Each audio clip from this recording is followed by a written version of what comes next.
hareze kuri anniversaire y'imyaka 10 ya mariage. Nibaza yuko hobi amashi yo kumva yuko icyo kintu basi mucakiri. Ega amashi niyo garagaza ko ikintu mwacakiri.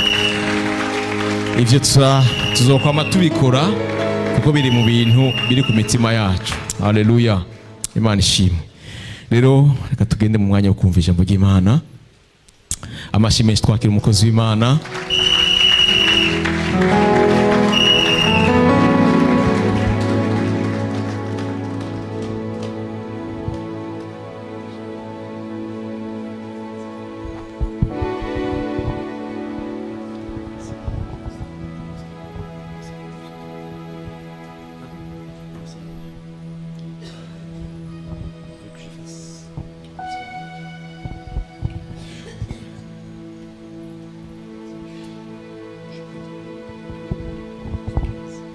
Gasabe Dr. azi kumufasha kugira ngo amusobanurire.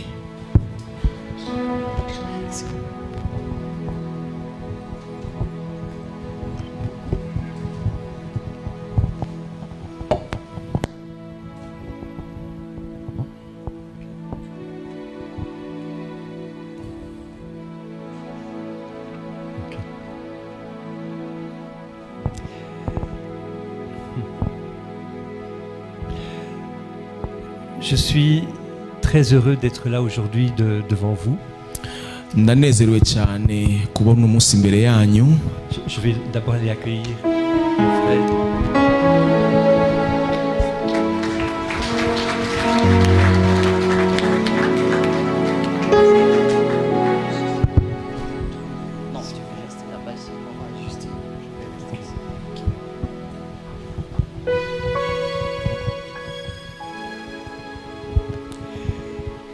Traduire, c'est un travail qui n'est pas simple. Et je voulais vraiment remercier mon frère pour ce travail.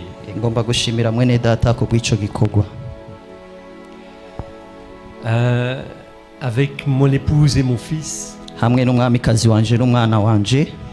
je vais parler, il sera obligé d'approuver puisque c'est moi qui ai le micro.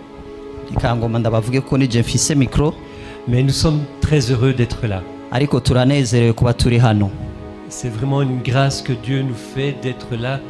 On était ici l'année passée et on est là de nouveau cette année-ci et c'est vraiment une grâce.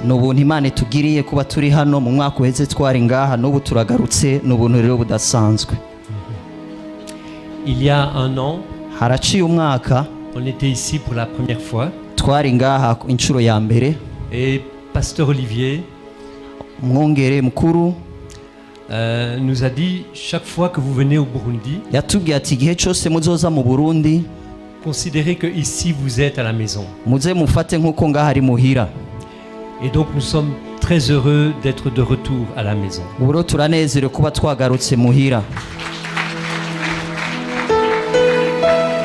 Pour ceux qui ne nous connaissent pas, je m'appelle Jean-Paul. Je suis évangéliste.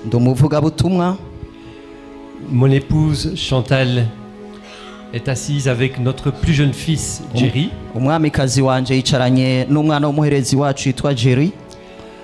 Là où moi je suis un petit évangéliste, elle est chantre, interprète, diaconesse. Dieu nous a beaucoup bénis.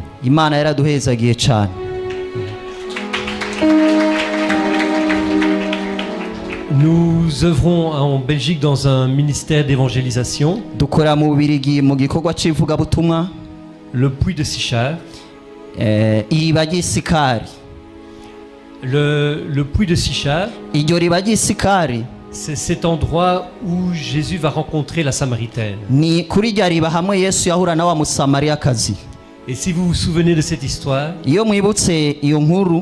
quand il rencontre la Samaritaine, dans la ville qui est juste à côté, à cause de cette rencontre, il va y avoir un réveil spirituel. C'est ce dont nous rêvons pour la Belgique, qu'il y ait un réveil ko spirituel. haba iyo kanguro mu buryo bw'impwemu. C'est un fardeau que je vais déposer entre vos mains, Ni umutwaro ngira ndabahereze namwe que vous puissiez prier pour qu'il y ait un réveil spirituel. kugira mushobore gusenga kugira habe iyo kanguro mu buryo bw'impwemu. Nous en avons grandement besoin. Turabikeneye cyane gose. Je voudrais remercier les pasteurs qui m'ont fait confiance. Ngira nshimire umwungere yatwizeye. Merci de nous avoir invités. Murakoze cyane kudutumira. Merci à notre Dieu qui a guidé nos pas jusqu'ici Dushima Imana aho yashoboye kutuyobora gushika hano et qui nous a donné les paroles sur lesquelles on va partager aujourd'hui. kandi yaduhaye ijambo tuza gusangira uyu munsi. Il y a quelque temps, Haraciye igihe je relisais l'histoire d'Abraham. nariko ndasubira gusoma amakuru ya Aburahamu. Abraham dans la Bible, c'est un personnage extraordinaire. Aburahamu muri Bibiliya ni umuntu adasanzwe. Et en relisant son histoire, j'ai commencé à réfléchir aux gens qui changent de nom. Ndiko ndasoma nasuye kwiyumvira ku bantu bahinduye amazina. Et dans la Bible, il y a plusieurs personnes qui vont changer de nom. Muri Bibiliya hari abantu benshi bagiye bahindurirwa amazina. Abraham, bien sûr, Aburahamu nyene et puis d'autres. n'abandi benshi. Et dans ces personnes qui changent de nom, Kandi muri abo bantu bahinduriwe amazina il y a d'abord ceux qui choisissent de changer de nom. hariho ababihitamo ku giti cyabo guhindura amazina. Par exemple, dans le livre de Ruth, Nk'ubu mu gitabo cya Rusi on a Naomi, turafise Naomi la belle-mère de Ruth, inabukwe wa Rusi qui va changer de nom. yahinduye izina. Elle va demander qu'on l'appelle Mara Arasaba avuga ngo bamwite Mara parce que son cœur est amer, kuko umutima we wari afise agahinda, parce que sa vie pour elle n'est que souffrance. kuko ubuzima bwiwe ari umubabaro. Après, il y a les personnes qui vont se voir imposer un changement de Hari nom. n'abandi bantu basanzwe bahinduriwe amazina. Il y a une autorité civile, une autorité humaine au-dessus d'eux, Hariho ubundi bushobozi buhari hejuru yabo butuma bahindurirwa amazina. et cette autorité va imposer un changement. Hama ubwo bushobozi bukabatuma bahindurirwa amazina. Dans le livre de Daniel, Mu gitabo cya Daniyeli, Daniel se voit imposer le nom de Belshazzar Daniyeli yahinduriwe izina yitwa Berushaza, par le chef des eunuques du roi de Babylone. agiswe n'umukuru w'inkone umwami w'i Babuloni. On change son nom Barahindura izina ryiwe, pour que sur place les gens puissent facilement l'appeler. bamuhindura izina kugira abantu bo muri ico gisagara bashobore kumuhamagara vyoroshe. Et dans le changement de nom Mu hindurwa ry'izina qui est ainsi imposé, mu iryo zina bamuhinduriye atabigizemo uruhara, il y a derrière aussi une volonté d'effacer ce qu'il était avant. harimo mbere n'ubushobozi bwo guhindura ico yari ari kera. Mais dans le cas de Daniel, ça ne marchera pas. Mugabo ku bwa Daniyeli ntivyahindutse, Au contraire, ça va renforcer ce qu'il est. ahubwo vyashoboye gukomeza ico yari ari. Et puis il y a une troisième catégorie. Kandi hariho umuce wa gatatu, Ce sont les personnes dont Dieu change le nom. n'abantu Imana ihindurira izina. Abraham devient Abraham. Aburahamu ahindurirwa Aburahamu. Et c'est Dieu qui lui dit, Ubone Imana imubwira, tu ne t'appelleras plus Abraham, ntuzokwitwa Aburahamu mais tu t'appelleras Abraham. ariko uzokwita Aburahamu. Ton épouse, Umwamikazi wawe Sarai, va s'appeler Sarah. Sarai ntazosubira kwitwa Sarai ntazosubira kwitwa Sarai, azokwitwa Sara. Jacob va aussi changer de nom. Yakobo ahindurirwa izina, Il va devenir Israël. ahinduka kuba Isirayeli. Simon va changer de nom. Simoni ahindurirwa izina, Jésus va l'appeler Pierre. Yesu amwita Petero. Chaque fois que Dieu impose un changement de nom, Igihe cyose Imana itanze iguhindurirwa izina, c'est parce que la personne change de statut. nuko umuntu ariko arahindurirwa Elle amateka, monte d'une étape. akaduga ku rundi rugezo. Je vous souhaite de vivre un changement de nom dans vos vies. Ndifuriza guhindurirwa izina mu buzima bwanyu, Parce que ça va vous faire changer de niveau. kuko bituma muhindurirwa amateka, mugahindurirwa urugezo. Et aujourd'hui, je voudrais vraiment insister sur Abraham. Uyu munsi rero ngomba kandi gushimangira kuri Aburahamu. Paul, dans ses lettres, Pawulo mu vyete yanditse, quand il va parler d'Abraham, igihe avuga kuri Aburahamu, il va dire Abraham a cru en la promesse. yavuze ati Aburahamu yizeye isezerano. Retenez bien cette phrase. Ufate neza rino ryungane. Abraham a cru en la promesse. Aburahamu yizeye isezerano. On va lire Genèse, Turasoma mu Itanguriro chapitre 12, igice cya 12 les versets 1 jusqu'au 3. 12 kuva ku murongo wa mbere gushika ku murongo wa gatatu. Itangurira. Uhoraho abarira Aburamu ati va mu gihugu cyanyu no mu muryango wanyu no mu nzu ya so uje mu gihugu nzokwereka. Nanje nzoguhindura ubwoko bukomeye, nzoguha umugisha, izina ryawe ndarigire rurangiranwa, n'abandi baze bagire umugisha ku bwawe. Abazoguhezagira nzobahezagira, kandi uzokuvuma nzomuvuma, kandi muri wewe niho imiryango yose yo mu isi izoherwa umugisha. Amen. Amen. Amen. Amen. Abraham reçoit un ordre et une bénédiction. Aburahamu aronka itegeko hamwe n'umugisha. Plus exactement, une promesse. Mu yindi mvugo isezerano. L'ordre: itegeko, quitte ton pays et ta famille. va mu gihugu cyawe uve mu muryango wawe. Et je vais te guider. Nzokuyobora. La promesse: isezerano naryo, tu seras le père d'une multitude. uzoba sekuruza wa benshi. Et tu seras une bénédiction pour tout le monde. Kandi uzoba umugisha ku bantu benshi, kuri bose. Alors Abraham obéit à l'Éternel. Hama Aburahamu arumvira Uhoraho. Au début de son histoire, Mu ntango y'aya makuru ya Aburahamu, Abraham vit chez son père. Aburahamu yaba kwase. Il vit dans un certain confort. Yaba aguwe neza. Toute la famille vit d'ailleurs avec son père. Umuryango wose wabana na se wa Aburahamu.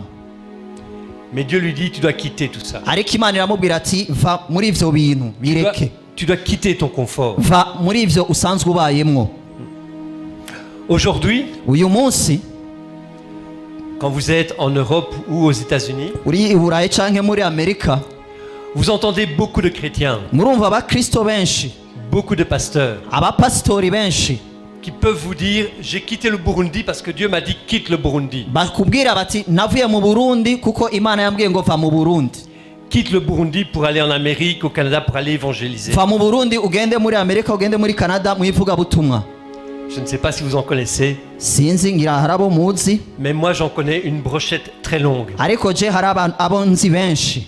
Quand ils arrivent en Amérique, Iyo bashitse muri Amerika, quand ils arrivent en Belgique, iyo bashitse mu Bubirigi, ils sont là pour évangéliser la Belgique. bari hajya kugira bashobore gutanga ubutumwa mu Ils Bubirigi. sont là pour évangéliser l'Amérique. Bari hajya arico bahamagara gutanga ubutumwa muri Amerika. Mais quand ils prêchent, Mugabe iyo batanguye kuvuga ubutumwa c'est en Kirundi. mu Kirundi, Cherchez l'erreur.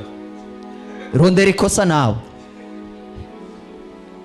Je suis désolé de vous le dire, Birababaje mugabo mpamagare kubibabwira. mais en Belgique, Ariko mu Bubirigi, aux États-Unis, muri Amerika, c'est une toute petite minorité qui parle le Kirundi. n'abantu bake cyane bari kurushi bavuga Ikirundi. Si vous voulez prêcher en Amérique, Iyo ugomba kuvuga ubutumwa muri Amerika, prêcher en anglais, vuga ubutumwa mu Cyongereza. là vous pouvez dire je suis venu prêcher l'Amérique. Aho uravuga ati naje kubwira ubutumwa abanyamerika. Bien souvent, Kenshi, et je ne le reproche pas, mais c'est un constat, kandi sindabinegura mugabo niko nabisanze. ces personnes ont quitté le Burundi Abo bantu bavuye mu Burundi ou un autre pays canke bakagenda bakava mu kindi gihugu parce qu'ils voulaient améliorer leur situation économique. kuko bagomba kubaho neza. Ce n'est pas mauvais, Sivyo si bibi, mais si c'est ça, ayez l'honnêteté de le dire. mugabo nimba ari ivyo gira ubushizi bw'amanga kuvugisha ukuri. N'allez pas vous cacher derrière Dieu Ntiwihishe inyuma y'Imana, pour dire je suis parti parce que Dieu me l'a dit. ntuvuge ngo nagiye ngo kubera Imana yabimbariye. Comment voulez-vous que Dieu vous bénisse si vous mentez sur ce qui vous est arrivé? Ugomba gute ko Imana iguhezagira kandi warabeshe? On ne joue pas avec le nom de Dieu. Ntidukinisha izina ry'Imana. Mais Abraham, Ariko Aburahamu, c'est Dieu qui lui a dit quitte ton pays. Aburahamu ni Imana yamubwiye ati va mu gihugu cyawe. Et Abraham a quitté une situation très favorable Hama Aburahamu arava muri ubwo buzima bubi atarimwo pour aller chercher ce que Dieu lui disait. kugira agende kurondera icyo Imana yamubwiye.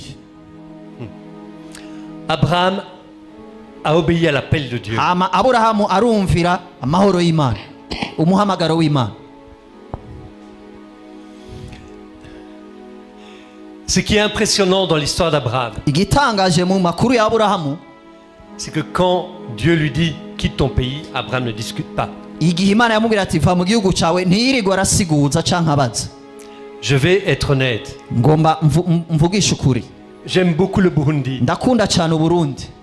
Mais si aujourd'hui, Ariko uyu munsi Dieu me dit, nimba Imana yombwira quitte la Belgique, va mu Bubirigi, abandonne ton travail, reka akazi kawe ka misi yose, viens t'installer au Burundi pour évangéliser. ingo uze mu Burundi abe ariho uba amuvuga ubutumwa. Je crois que je vais discuter quand même un petit peu. Nibaza yuko no siguza Imana. Oui Seigneur, j'aime le Burundi. Yego Mais, data ndakunda Uburundi, ariko Seigneur, il y a des problèmes d'essence au Burundi. hariho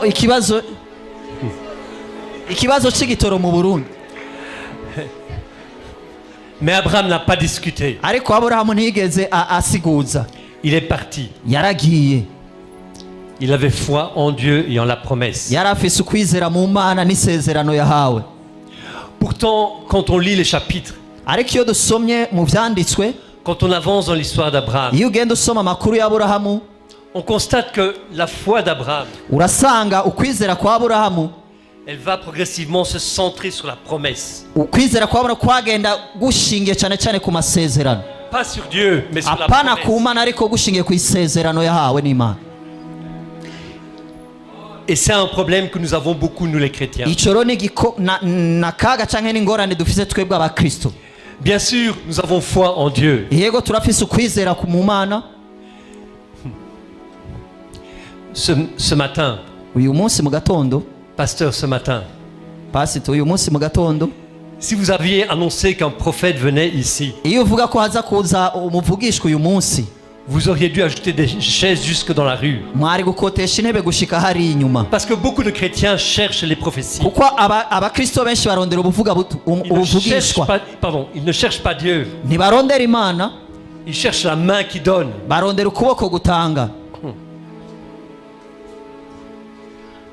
Et quand tu reçois une promesse, Iyo uronse isezerano, quand tu reçois une prophétie, iyo uronse ubuvugishwa, ok, j'ai reçu maintenant, réalise. ubu rero naronse, shira mu ngiro rero.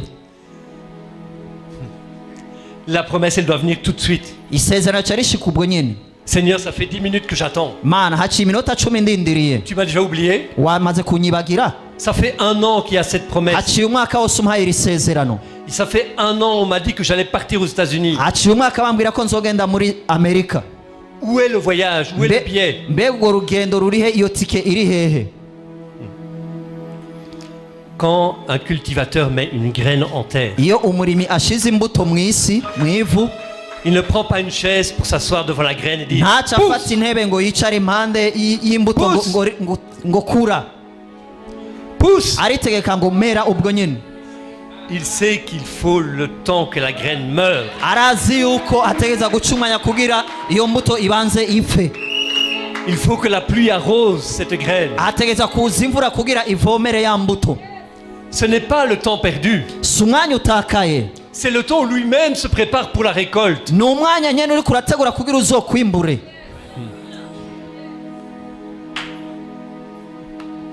Tu ne peux pas récolter si tu n'es pas prêt. Ntushobora kwimbura ibitaratunganywa. Et Abraham nous ressemble beaucoup. Kandi Aburahamu ivyo biramushusha cane. La promesse prend tellement d'importance. Isezerano ikintu gikomeye cane gose. Bien sûr, je crois en Dieu. Yego ndizera Imana, Mais cette promesse, Dieu me l'a faite. ariko iryo sezerano Imana yampaye. Et progressivement, notre foi en Dieu, elle devient conditionnelle. Kandi uko ukwizera kwacu kugenda kuba ataco dusaba, Je crois en Dieu ndizera Imana si la promesse se réalise. iyo isezerano ryashitswe. Et quand la promesse tarde, Iyo isezerano ritevye, nous avons l'impression que la promesse tarde. hari igihe tubona yuko isezerano ryatevye. Peut-être que Dieu m'a oublié. Umuntu akibaza ati Imana yoba yaranyibagiye. Et on voit Abraham et Sarah. Tukabona Aburahamu na Sara Ils vont commencer à parler entre eux. batangura kuganira hagati yabo. On devient vieux. Turiko turasaza, Et on voit Dieu qui renouvelle sa promesse. Imana isubire ironuvera isezerano ryayo, Mais on devient vieux. ariko turiko turasaza Et ça devient difficile. kandi bigaca bigora cane. On va les lire. Reka dusome Genèse 16, itanguriro igice cya 16 les versets 2 jusqu'à 4. umurongo wa 2 gushika ku wa 4. Itanguriro 16 2 4. Sarayi abarira Aburamu ati raba uhoraho yanyimye ivyara enda vyara ku nshoreke yanje kumbure nzoronkera abana kuri we. Nuko Aburamu yumvira Sarayi. Aburamu amaze imyaka 10 mu gihugu cy'i Kanani. Sarayi umugore wiwe yabira Hagayi umunyegiputa inshoreke yiwe amuha Aburamu umugabo wiwe. nuko ararira Hagari asama inda, maze abonye ko asamye inda bimutera gukengera inabuce. Amen. Amen. Amen. Amen. La promesse tarde. Isezerano riratevye. Alors, Abraham et Sarah parlent. Hama Aburahamu baganira na Sarayi. Et Sarah dit à Abraham, Hama Sara abwira Aburahamu, moi je suis trop vieille. jewe ndashaje, J'ai une servante. ndafise inshoreke yanje. Prends ma servante. Akira inshoreke yanje, C'est elle qui va te donner la promesse, qui va réaliser la promesse. niwe azoshitsa isezerano. Mais Agar n'est pas Sarai. Ariko Hagayi si Sarayi. Alors Agar va tomber enceinte. Hama Hagayi arasama inda. Et bien souvent, Kenshi on est comme Sarai. et kenshi Abraham. turi nk'aba Sarayi. La promesse tarde. Isezerano rigateba. Dieu m'a dit que j'allais me marier. Imana yarambwiye ko nzogira ubukwe, Mais on ne rencontre pas la personne. mugabo ntuca ubona uwo muzokubakana. Alors on va soi-même réaliser la promesse. Hama umuntu ku giti cyo agaca agomba gushitsa isezerano. Vous allez aller chercher la personne qui ne vous est pas promise. Ugaca ugenda kurondera umuntu atari yo sezerano ryawe. Et vous allez l'épouser. Hama mukagira ubukwe. Et le jour où vous croisez la femme de la promesse, Hama umunsi wahura n'uwo watoranirijwe c'est trop tard parce que vous êtes déjà marié. byaramaze kurengana, waramaze kugira ubukwe. Abraham et Sarah ont tellement foi dans la promesse Aburahamu na Sara bari bafise ukwizera mu isezerano, que cette promesse, elle doit se réaliser à kandi tout iryo prix. sezerano ryategerezwa gusohozwa. Alors Abraham va avoir un enfant avec Agar. Hama Aburahamu avyara kuri Hagayi, Un enfant qui n'est pas l'enfant de la promesse. aronka umwana atari umwana w'isezerano, Et ça va avoir des conséquences. kandi ibyo byarazanye ingaruka mbi.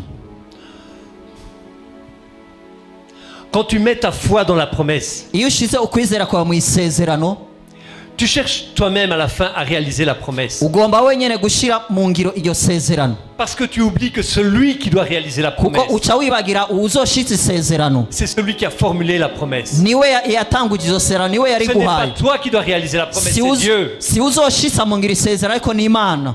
Mais le problème est que la foi est dans la promesse. Ariko ingorane nuko abantu bizera ukwizera kuri mu isezerano. Alors vous donnez naissance à Ismaël. Hama ugaca usanga uvyaye Ismaili. Ismaël qui n'est pas l'enfant de la promesse. Ismaili atari umwana w'isezerano. Et Agar va se moquer de Sarah. Hama Hagayi atangura gusuzugura Sara. Et Sarah va demander à Abraham de chasser Agar. Hama Sara acabwira Aburahamu ngo yirukane Hagayi. Mais quand Abraham chasse Agar, Igihe Aburahamu yamaze kwirukana Hagayi, Dieu va parler à Agar. Imana ikiganiriza Hagari, Retourne, subira inyuma, retourne. subira inyuma. Parce que quand vous posez des actes, Kuko ikintu cyose ukora vous devez supporter les conséquences de vos actes. utegerezwa kukiriha, hategerezwa kuba ingaruka zacu, kandi niwe utegerezwa kukiriha. Vous avez voulu réaliser vous-même la promesse. Wagomba wenyene gushitsa isezerano. Maintenant, vous portez le poids de cette Ubu promesse. rero niwe utegerezwa gutwara umutwaro w'iryo sezerano. Et le poids sera lourd. Hama uwo mutwaro ugaca uba uremereye cyane gose. Parce que jusqu'aujourd'hui, Kubera kugeza uyu munsi les descendants d'Ismaël abene Ismaili sont en guerre avec les enfants d'Isaac. bari mu ngwano n'abana ba Isaka, Parce qu'Abraham et Sarai ont voulu réaliser la promesse eux-mêmes. kuko Aburahamu na Sarayi bagombye gushira mu ngiro isezerano. Aujourd'hui, Uyu munsi beaucoup de Palestiniens abanyapalestina benshi se disent descendants d'Ismaël. bivuga ko ari abakomoka kuri Ismaili. Et ils sont en guerre avec les descendants d'Isaac. kandi bari mu ntambara hamwe n'abakomoka kuri Isaka. Dieu n'est jamais en retard. Imana nticegwa. C'est toi qui n'es pas au lieu de rendez-vous. Ni utari ku mwanya aho Imana yo gusanga, mu kibanza Imana yo gusangamo. C'est toi qui n'es pas prêt pour recevoir la promesse. Ni utiteguye kugira wakira isezerano. Parce que pour que Dieu réalise la promesse, Kugira Imana ishitse isezerano, il faut qu'Abraham élève sa foi. bisaba yuko Aburahamu aduza ukwizera. Que la foi ne soit plus en la promesse mais en Dieu. Kugira uko kwizera kugume gukomeye mu cyo Imana yamubwiye.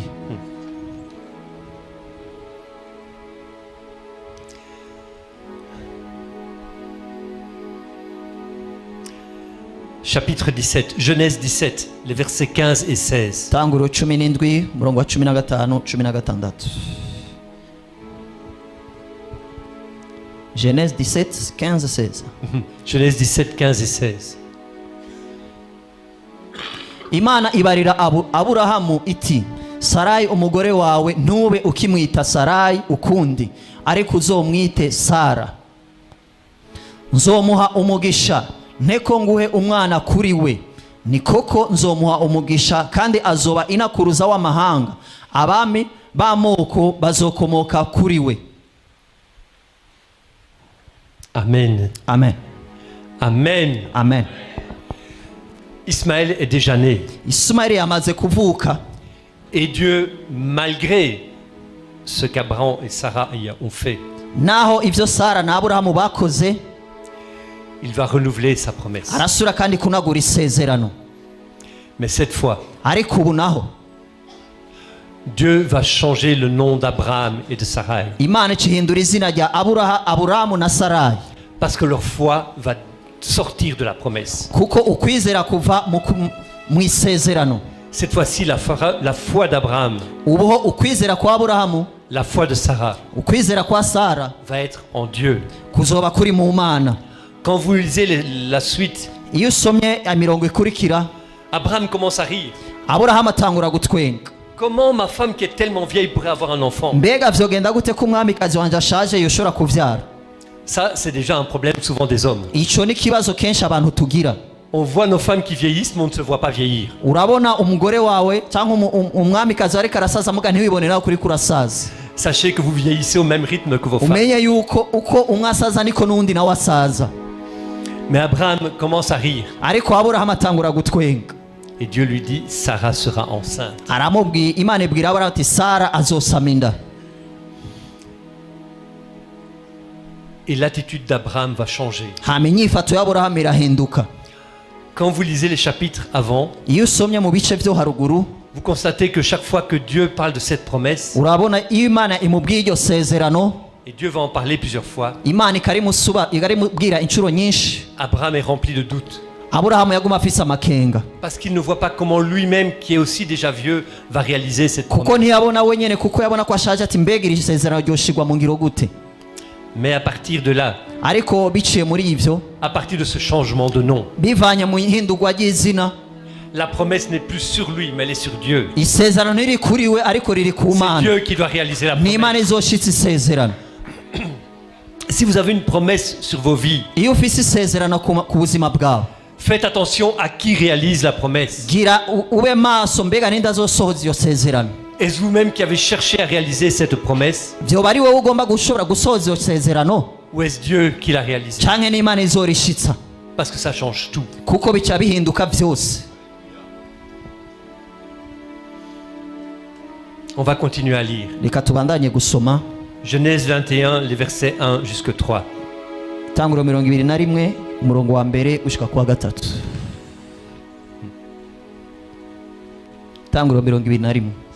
Uhoraho agendera Sara nk'uko yavuze, kandi amugira nk'uko yamubariye.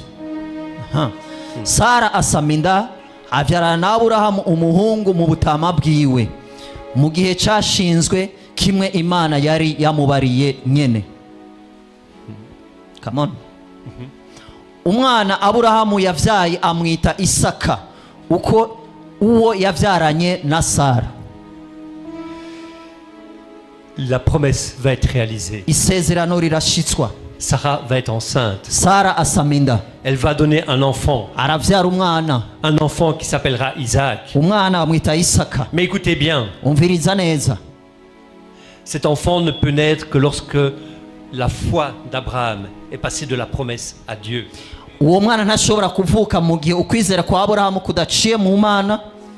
La foi d'Abraham Ukwizera kwa aburahamu n'est plus dans la promesse, ntikukiri mu isezerano, mais elle est en Dieu. ariko kuri mu mana. Et ça, c'est l'élément fondamental. Ico naco ni ikintu nkenegwa, Parce que si kuko la foi d'Abraham ukwizera kwa aburahamu reste dans la promesse kugumye mu isezerano gusa, et que Isaac naît, hama isaka akavuka, Abraham ne peut pas accepter d'aller sacrifier Isaac. aburahamu ntiyari kwemera kuja gutanga isaka nk'ikimazi, Parce que Isaac est la promesse. kuko isaka niwe sezerano. Cette promesse que Dieu avait sur ma vie, Iryo sezerano Imana ifise ku buzima bwanje elle est enfin réalisée. ryarashitse. Je n'abandonne pas ma promesse. Si mpeba isezerano ryanje. Dieu ne peut pas réaliser la promesse Imana ntishobora gushitsa isezerano tant que ta foi est dans la promesse. mu gihe ukwizera ko kukiri mu isezerano, Parce que le jour où Dieu va remettre en question cette promesse, kuko umunsi Imana yohindura iryo sezerano tu vas refuser. uzoca ubivamo cyangwa uzoca wanka. Si la foi d'Abraham Iyo ukwizera kwa aburahamu quitte la promesse iyo kuva mu isezerano et est en Dieu, hama kukaba mu mana, alors Abraham ariko hama aburahamu peut répondre favorablement yari gushobora kumvira neza, quand Dieu lui dit d'aller sacrifier Isaac. yari gushobora yaciye ashobora kumvira neza guca gutanga isaka igihe Imana yamubwira amutange, Parce qu'il sait que la promesse ne dépend pas de lui mais de Dieu. kuko arazi yuko isezerano ritava kuri we ariko riva ku Mana. Trop de chrétiens, Abakristo benshi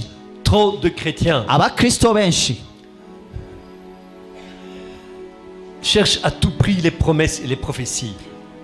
pardon Cherchent à tout prix les promesses et les Okay, prophéties. abakristo benshi bariko barondera amasezerano avuye mu buvugishwa.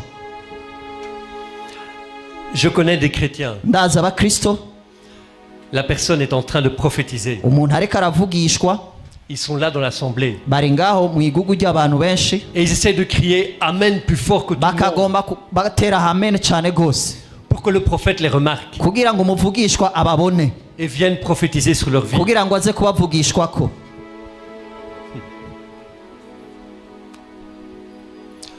Leur foi est dans la prophétie et dans le prophète, Ukwizera kwabo kuri mu buvugishwa no mu muvugishwa, mais pas en Dieu. ariko ntikuri mu Mana. Et c'est comme ça qu'on se retrouve avec des prophètes commerçants. Ivyo rero nivyo usanga twisanzemo mu gihe turi kumwe n'abavugishwa b'ibinyoma, On se retrouve avec des prophètes commerçants. tugasanga turi kumwe n'abavugishwa b'abadandazi. Ils savent que dès qu'ils vont donner une prophétie, Barazi ko iyo batanze ubuvugishwa les gens vont être contents. abantu baraza kuryoherwa, Ils vont se réjouir. baraza kunezererwa, Ils ne vont même pas se préoccuper de savoir si la promesse se réalise. ntibaza no kwitaho ko isezerano rizoshitswe. Ils ont eu une prophétie. Bamaze kuronka isezerano gusa. Gloire à Dieu. Imana ishimwe gusa. Gloire au prophète. Imana umuvugishwa nashimwe.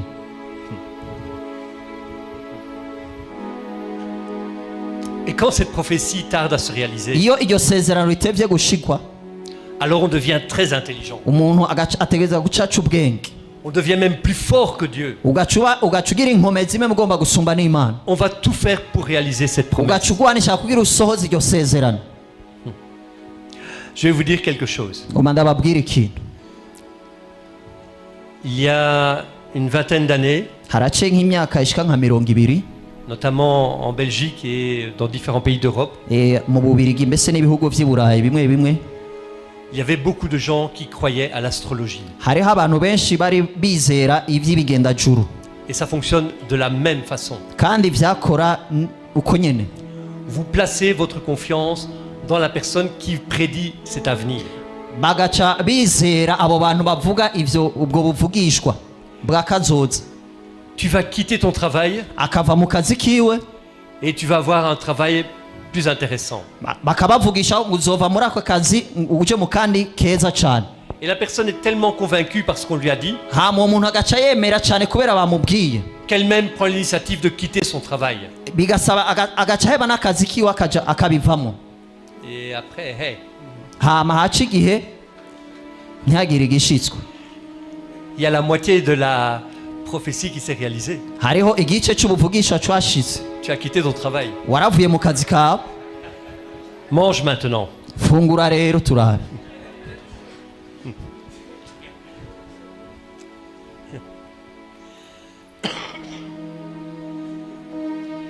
Alors souvent, face à un problème, Kenshi iyo umuntu ari imbere y'ikibazo on arrive devant Dieu. ugashikira imbere y'Imana, Oh Seigneur. oh mana, Alors on est plein de feu. umuntu ugasanga afise umuriro mwinshi. Que toute la gloire te revienne. Imana ikugarukire, icyubahiro kikugarukire. Tu es un Dieu qui est capable. Uri Imana ishoboye. J'ai tel problème. Mfise iki kibazo, Aide-moi à résoudre ce problème. mfasha gukemura iki kibazo. Mais tu sais Seigneur, j'ai déjà réfléchi à la solution. Mana, urazi namaze kwiyumvira inyishu cyangwa uburyo bizogenda. Donne-moi de l'argent, j'ai besoin d'une maison. Mpahereza amafaranga, ndakeneye inzu. Nous ne devons jamais oublier Ntidutegerezwa kwibagira na gato que c'est Dieu qui nous a sauvés. ko ari Imana yaducunguye. C'est pas nous qui l'avons sauvé. Si twe twayicunguye, C'est nous qui avons besoin de lui. ni twe tumukeneye, Ce n'est pas le contraire. si bihushanye. Jésus a dit, Yesu yaravuze s'ils se taisent, les pierres chanteront. ati nimwahora amabuye azovuga.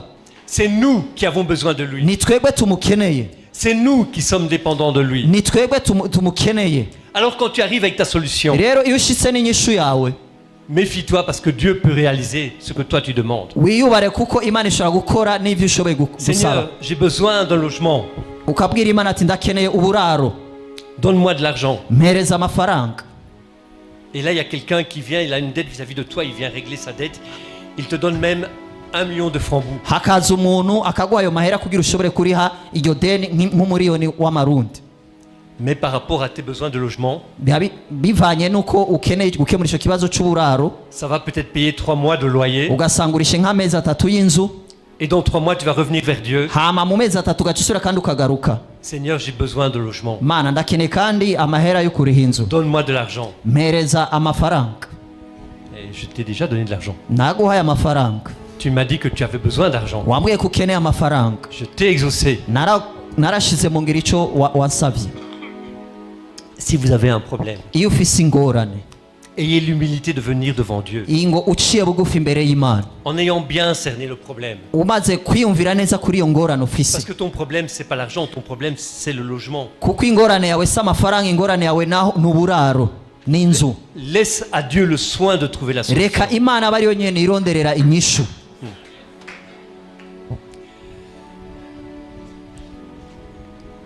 Tu peux arriver chez quelqu'un, Urashobora kugenda ku muntu tu vois que la personne a faim ukabona ko umuntu ashonje, et tu commences à prier. hama ugatangura gusenga. Seigneur, je voudrais qu'un miracle se produise dans cette famille. Mana, ndakeneye ko igitangaza gikoreka muri uyu muryango. Je voudrais qu'ils aient au moins un sac de riz. Ndifuza yuko bagera n'umufuko w'umuceri. Et Dieu t'exauce. Hama Imana ikakumvira. Quelqu'un vient déposer un sac de riz. Hama umuntu akaza akabazanira uwo muceri. Mais à cause de ta prière, Kubera isengesho ryawe, tu as limité la bénédiction de Dieu. wagabanije umugisha.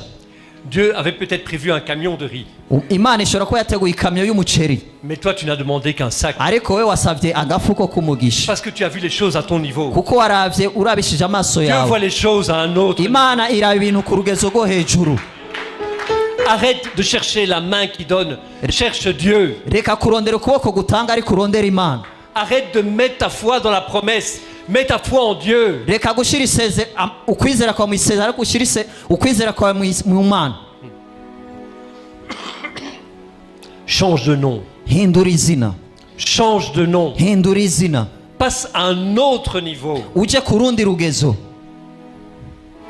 Parce que quand ta foi est en Dieu, Mu gihe ukwizera kwawe kuri mu Mana, peu importe le délai, igihe nta mpamvu igihe peu byofata byose, importe la promesse, nta mpamvu isezerano, même si ça prend 1 an, 10 ans, naho byofata umwaka umwe cyangwa imyaka 10, ça n'a aucune importance. ntacyo bitwaye ivyo. Parce que la plus grande bénédiction, elle est déjà sur toi. kuko umugisha munini uri kuri wewe, Tu es avec Dieu. uri kumwe n'Imana, Et il n'y a pas de plus grande bénédiction que ça. kandi nta mugisha uzusumba kubana n'Imana. Mais beaucoup de gens Ariko abantu benshi cherchent la main de Dieu. barondera ukuboko kw'Imana. Et quand on cherche la main de Dieu, Hama iyo urondeye ukuboko kw'Imana on devient extrêmement intelligent. uca usanga ugize amayeri menshi, On va même aller chercher les versets. ugaca urondera mbere n'imirongo ya Bibiliya. Matthieu 7, 7. Matayo igice c'indwi umurongo w'indwi. Matayo igice c'indwi umurongo w'indwi. Musabe muzohabwa, murondere muzoronka, muramutse muzokugururirwa. C'est écrit. Biranditse, Je demande, ndasavye, Dieu va réaliser. Imana izoshira mu ngiro. Mais nous devons élever notre foi. Ariko dutegereza kuduza ukwizera kwacu. La Bible, ce n'est pas un catalogue pour une vie matérielle. Bibiliya si igitabo gisanzwe mu buzima dusanzwe tubayemo. Ce n'est pas comme un grand magasin. Si iduka rinini Vous entrez, winjira, j'ai besoin de café, ndakeneye ikawa, j'ai besoin de fromage. ndakeneye foromaji. Ne m'envoyez pas, je prends en fonction de mes goûts à moi. Ndiko mvuga bivanye n'ubuzima mbayemo. J'ai besoin de riz, Ndakeneye umuceri, j'ai besoin de pommes de terre pour faire des frites, ndakeneye ibiraya kugira nkore amafiriti, j'ai besoin d'huile, ndakeneye amavuta. et je prends tout ce que moi j'estime que j'ai besoin. Ntaca mfata ivyo byose jewe ngeneye. Mais c'est pas ça la Bible. Mugabo Bibiliya si uko.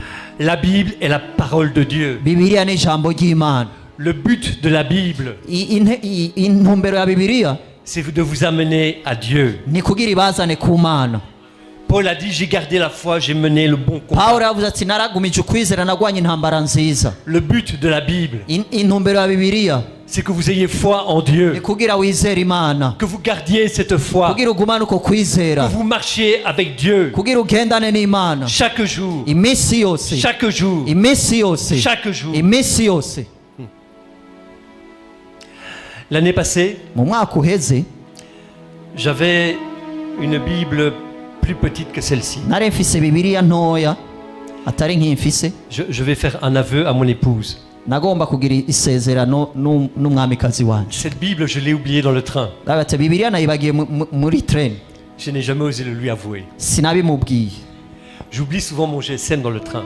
Hari igihe nibagira telefone yanje muri train, Et parfois, quand elle essaye de m'appeler, kandi ugasanga arandondeye, c'est le responsable du train qui lui répond. hama ugasanga uri katwara train niwe amwitavye. On a trouvé le GSM de votre mari dans le train. Twatoye telefone y'umutware wawe muri train. Je prends le train pour aller sur mon lieu de travail. Nkafata train nkagenda ku kazi. Et je ne sais pas combien de fois j'ai oublié ce GSM. Sinzi inshuro nyinshi nibagiye iyo telefone. Et donc j'ai oublié cette Bible. Rero naribagiye iyo Bibiliya uwo munsi. Et en soit tant mieux, puisqu'elle va peut-être bénir quelqu'un. Ego ishobora kuba yarahezagiye umuntu. Mais dans cette Bible, Ariko muri iyo Bibiliya sur la première page, ku rupapuro rwa mbere les éditeurs de la Bible abanditse iyo Bibiliya avaient écrit un petit mot. bari banditse ko akajambo gatoya. Il invitait les gens à faire de cette Bible leur livre de chevet. Hari handitswe yuko abafise iyo Bibiliya bategeza kuyishira ku mutwe w'igitanda. Vous voyez le livre que vous posez à côté de votre lit, Urabona igitabo ushira ku mpande y'igitanda cawe, le livre que vous lisez avant de vous endormir, ni igitabo usoma imbere yo kuryama. un peu comme si la Bible était un livre tellement assommant que ça nous endort. Ugasanga mbere na Bibiliya ni nk'igitabo kidutuma dushobora gutora agatiro. Ne faites pas de vos Bibles un livre pour dormir. Ntimukazogire Bibiliya yanyu igitabo gituma musinzira. La Bible est un livre pour vivre. Bibiliya ni igitabo kugira tubeho.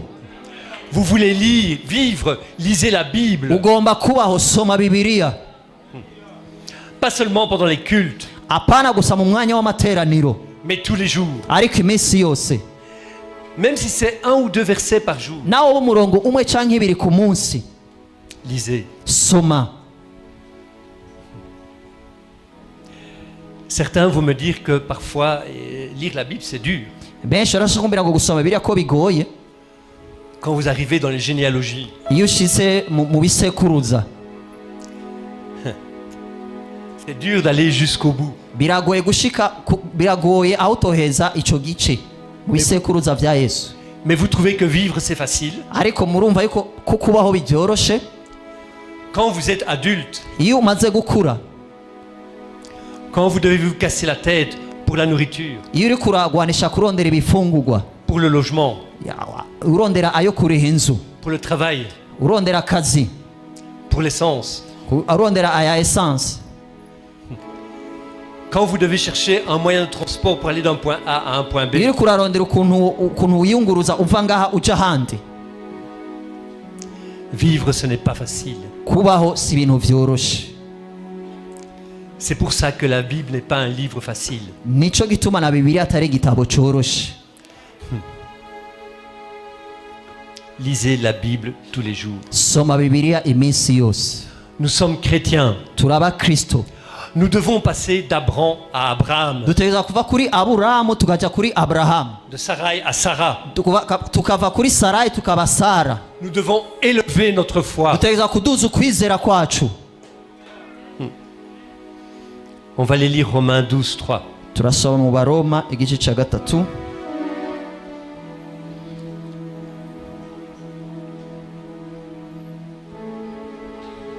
Romains 12, verset 3. Abaroma 12 umurongo wa gatatu.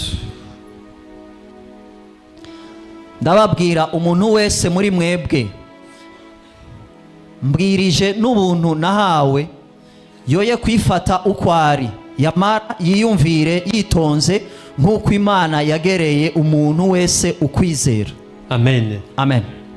Ce qui m'intéresse dans ce verset, c'est la fin. Ikinyohera muri uyu murongo ni iherezo ryawo, n'agace ka nyuma kawo. Si vous êtes chrétien, Iyo uri umukristo, Dieu a mis en chacun de vous une mesure de foi. Imana yashyize muri wewe urugezo kanaka rwo kwizera. Une mesure de foi. Urugezo kanaka mu kwizera. Si nous n'utilisons pas cette foi, Iyo tudakoresheje uko kwizera, si nous l'utilisons mal, iyo tugukoresheje nabi, nous allons rester des Abraham et des Sarai. tuzoguma turi Aburahamu canke Sarayi. Si nous fortifions cette foi, Iyo dukomeje uko kwizera, si nous l'aidons à grandir, iyo tufashe uko kwizera kugakura, nous pouvons devenir des Abraham et des Sarah. turashaka guhinduka ba Aburahamu na ba Sara. Ne croyez pas que c'est quelque chose qui est réservé pour les pasteurs, les évangélistes, les prophètes, les apôtres. Ntimwibaze ko ari ikintu cagena abapasitori, abavugabutumwa, abavugishwa, intumwa. C'est quelque chose qui est pour tous les chrétiens. Ni ikintu cose cagenewe ku mukristo wese. Dans Philippiens 1:6, Banyefilipi igice ca mbere umurongo wa gatandatu, Paul a écrit, Paulo yaranditse, et il s'adresse à tous les Philippiens. kandi ariko abwira ishengero ry'Ifilipi Je suis persuadé ati ndizera neza, que celui qui a commencé en vous cette bonne œuvre ndizera ko watanguye ico igikorwa muri bwebwe c'umunezero, la rendra parfaite uwatanguye ico gikorwa azogisozera neza pour le jour de Jésus-Christ. umunsi Kristo azogarukira. Si vous commencez Iyo utanguye à fortifier votre foi, gukomeza ukwizera kwawe, Jésus va faire le reste. Yesu nawe azokora ibisigaye. Il va vous aider à la fortifier davantage. Azogufasha kugira urushirize gukomera. Vous faites un pas, Uragira intambuko imwe, il va en faire 10. nawe akagira intambuko 10, Et vous ferez le 12e. ukagira intambuko ya 12, Et il en fera encore 10. agaca asura kandi akagira izindi Et 10. vous allez avancer, Ugasanga uriko uratera imbere, avancer. ukabandanya uja imbere, Avancer. ukabandanya uja imbere. Et votre foi ne sera plus dans la promesse, mais dans Dieu. Mu kwizera kandi kuba kuri mu isezerano ariko kuba kuri mu Mana.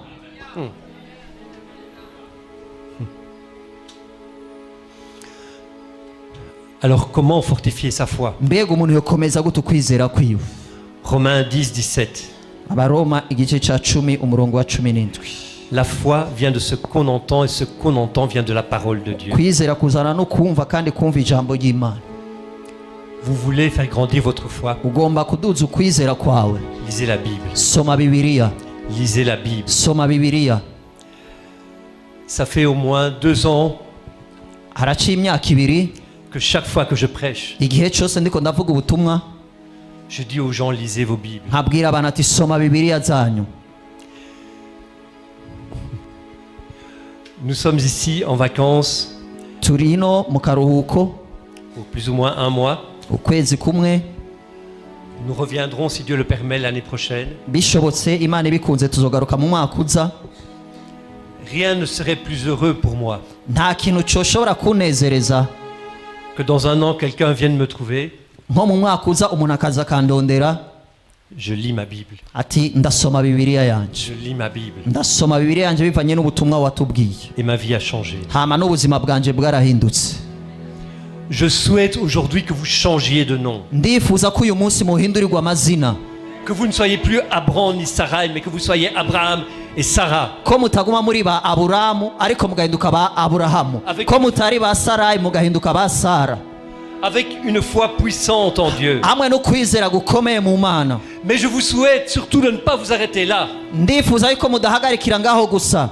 Abraham et Sarah, ce n'est qu'une étape. Aburahamu na Sara ni urugezo rumwe. Abraham et Sarah ne sont pas nos modèles. Aburahamu na Sara siko karoro gusa, Nous sommes chrétiens. turaba Kristo. Notre modèle, c'est Christ. Akaroro kacu ni Kristo, C'est sur lui que nous devons prendre l'exemple. ni wowe nyene dufata kwa karorero.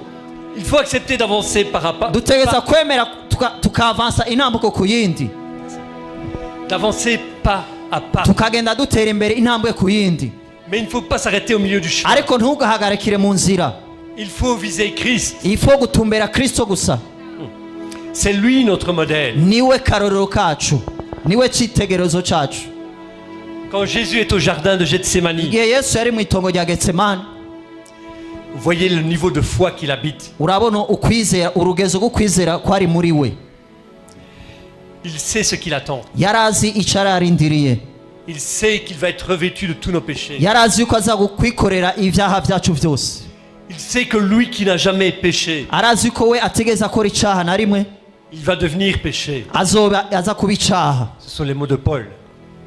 Ayo n'amajambo ya Pawulo, Il va devenir péché. arahinduka icaha ku bwacu, Et parce qu'il est devenu péché, kandi kubera ahindutse icaha,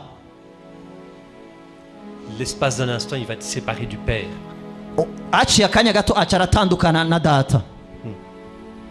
Et pourtant, Ariko face à cette épreuve-là, ari muri uwo mwanya w'ibigeragezo cyangwa umwanya ukomeye, Jésus n'a pas commencé à prier en disant envoie quelqu'un d'autre. Yesu ntiyatawe gusenga avuga ati rungi ku wundi data. Tu sais, il y a Pierre, il fera bien l'affaire. Pardon? Pierre, Yari il fera kuvuga ngo bien- Petero ngo yobikora neza kundusha. Non, Oya, que ta volonté soit faite et non avuga la ati mienne. ubugombe bwawe bube nk'uko ushaka. Quand vous arrivez à ce niveau de foi, Iyo ugeze ku rugezo nk'ubwo rwo kwizera, vous ne vous préoccupez même plus des promesses. ntuba ucitaho mbere n'isezerano. Tout ce qui vous intéresse de faire, c'est la volonté de Dieu. Ibikunezera gukora ni ubugombe bw'Imana gusa. Vous arrivez à une foi totale en Dieu et en sa volonté. Uba ushitse mu kwizera gukwiye mu Mana no mu bugombe bw'Imana. Un jour, et je vais terminer par là, Uyu munsi mu gusozera, umunsi umwe mu gusozera, on était dans une veillée à Namur avec Chantal. twari mu gisagara cyitwa Namu hamwe n'umwamikazi wanje mu makesha. C'était un mardi soir. Hari kuwa kabiri mu ijoro, On était 5 personnes. twari abantu batanu. C'est une église, à l'époque, il y avait plus de 200 personnes. Ryari ishengero, igihe kimwe hari nk'abantu amajana abiri.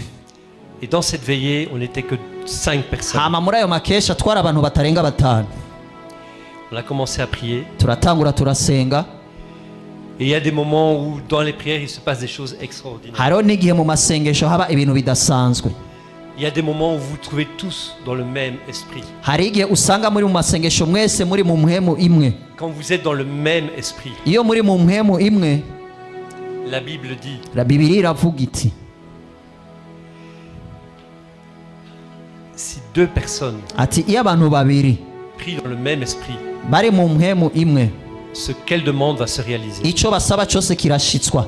On était 5. Twari batanu, On était dans le même esprit. twari mu mpwemu imwe. Et je peux vous dire que ce soir-là, le ciel était ouvert. Ndababwira iryo joro ijuru ryarugurutse. Mais le plus important ce soir-là, Ariko icari gikomeye muri iryo joro, ce n'était pas ce que Dieu pouvait faire, si ico Imana yashobora gukora. c'était le fait que Dieu était là.